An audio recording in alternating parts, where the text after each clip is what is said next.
Evangelio de hoy, viernes 17 de mayo del 2024. Primera lectura. Lectura del libro de los Hechos de los Apóstoles, capítulo 25, versículos del 13 al 21. En aquellos días, el rey Agripa llegó a Cesarea con Berenice para cumplimentar a Festo, y se entretuvieron allí bastantes días. Festo expuso al rey el caso de Pablo diciéndole: Tengo aquí un preso que ha dejado Félix. Cuando fui a Jerusalén, los sumos sacerdotes y los ancianos judíos presentaron acusación contra él, pidiendo su condena. Les respondí que no es costumbre romana ceder a un hombre por las buenas. Primero el acusado tiene que acarearse con sus acusadores para que tenga ocasión de defenderse. Vinieron conmigo a Cesarea y yo, sin dar las largas al asunto, al día siguiente me senté en el tribunal y mandé traer a este hombre. Pero, cuando los acusadores tomaron la palabra, no adujeron ningún cargo grave de los que yo suponía. Se trataba solo de ciertas discusiones acerca de su religión y de un difunto llamado Jesús, que Pablo sostiene que está vivo. Yo, perdido en semejante discusión, le pregunté si quería ir a Jerusalén a que lo juzgase allí, pero, como Pablo ha apelado pidiendo que lo deje en la cárcel para que decida su majestad, he dado orden de tenerlo en prisión hasta que pueda remitirlo al César. Palabra de Dios. Salmo responsorial. El Señor puso en el cielo su trono.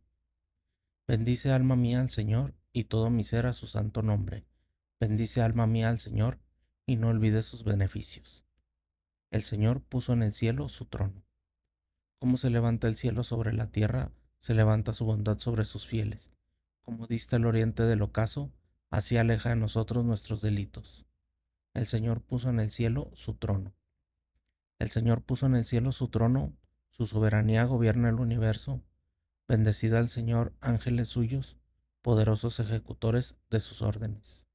El Señor puso en el cielo su trono. Buen día. El texto del Evangelio Juan 21, 15 al 19. La liturgia nos presenta este pasaje de una de las apariciones de Jesús resucitado, después de haber comido con los apóstoles, se dirige a Simón Pedro, interrogándolo 3 veces si realmente lo quiere a Jesús o no lo quiere, si lo ama, ¿no? Utiliza esos verbos, amar y querer.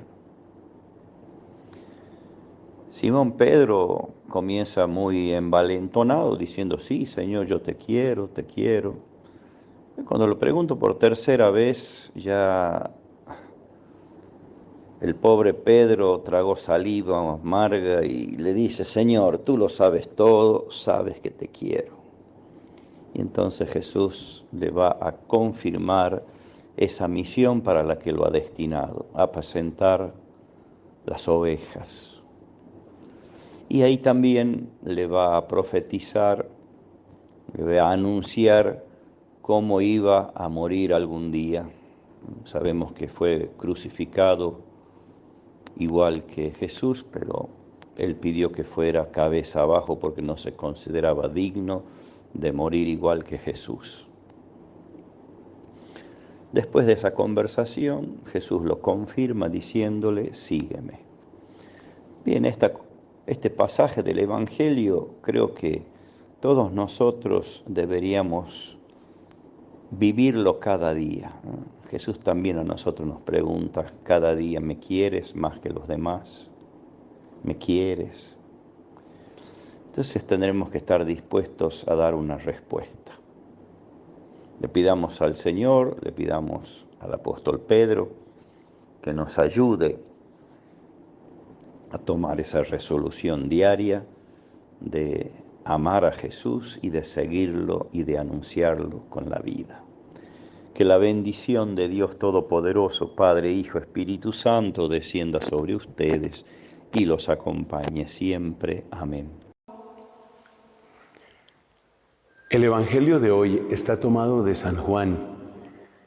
Es aquel diálogo que tiene Cristo con el apóstol Pedro. Hermosamente nos enseña San Agustín que así como Pedro había negado 3 veces a Cristo, Cristo 3 veces le pregunta si lo ama. Algo así como reparando la herida que la infidelidad o la debilidad habían causado en Pedro. Hay algo que quiero destacar y que el Espíritu Santo nos ayude. Cristo le pregunta a Pedro si lo ama. Pedro le responde que sí. Y Cristo le replica a Pedro que cuide el rebaño, que cuide los corderos, que cuide las ovejas, que cuide el rebaño. Esto nos invita a reconocer la relación entre amar y cuidar. Pero es más profundo que esto, porque amar y cuidar uno los relaciona fácilmente cuando la persona que uno ama es la misma persona que uno cuida. Así, por ejemplo, una mamá pues ama a sus hijos y esa misma mamá cuida de ellos y se siente feliz de verlos sanos y fuertes. Pero es que lo interesante de este pasaje es que Cristo le dice, ¿me amas tú a mí? Y luego le dice, cuida al rebaño. Es decir, el objeto del amor es distinto del objeto del cuidado. Y esta es una especie de ley que aparece en la vida espiritual. Porque la encontramos, por ejemplo, en las enseñanzas de Santa Catalina de Siena. Le dice el Padre Celestial a Catalina, el amor que tú no me puedes dar a mí, dáselo al prójimo.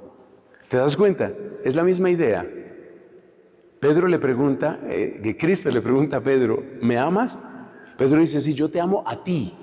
Y Cristo le dice, si me amas a mí, cuida a los míos.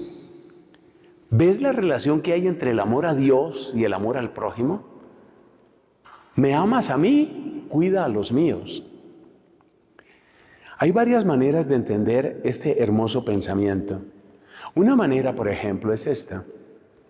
Mira, la imagen de Dios está en el prójimo. De manera que tú que me amas, entonces, ya que me amas a mí, ama a aquel que existe y vive a mi imagen y semejanza. Es decir, al prójimo. Ama al prójimo en el que está mi imagen.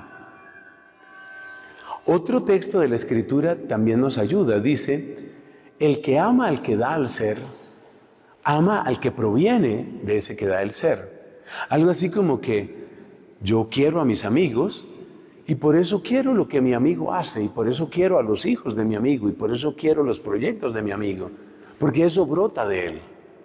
Esas son expresiones muy ciertas. Sin embargo, me parece que la más hermosa interpretación de esto es que Cristo, que asumió nuestra naturaleza cuando se encarnó, de algún modo prolonga esa encarnación en cada uno de los necesitados. Es lo que nos enseña el mismo Cristo en Mateo 25. Cada vez que lo hicisteis a uno de estos, mis humildes hermanos, a mí me lo hicisteis. Es decir, que la encarnación de Cristo de algún modo se prolonga en los que sufren. La encarnación de Cristo de algún modo se prolonga en los pequeñitos.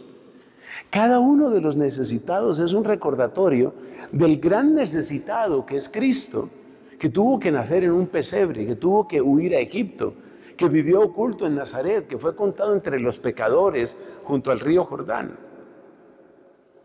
y que después murió de manera ignominiosa en la cruz. Ese Cristo que escogió el último puesto, ese Cristo sigue escogiendo el último puesto. Su encarnación se prolonga en los pequeños, en los marginados, en los que sufren. Y por eso, cuando Él dice, si me amas a mí, cuida a estos, está diciendo, yo estoy en ellos, yo estoy presente en ellos. Y por eso, lo que tú hagas por ellos, yo lo tomo como hecho por mí. Creo que el mensaje es claro, que Dios nuestro Señor nos ayude a vivirlo en plenitud. Amén.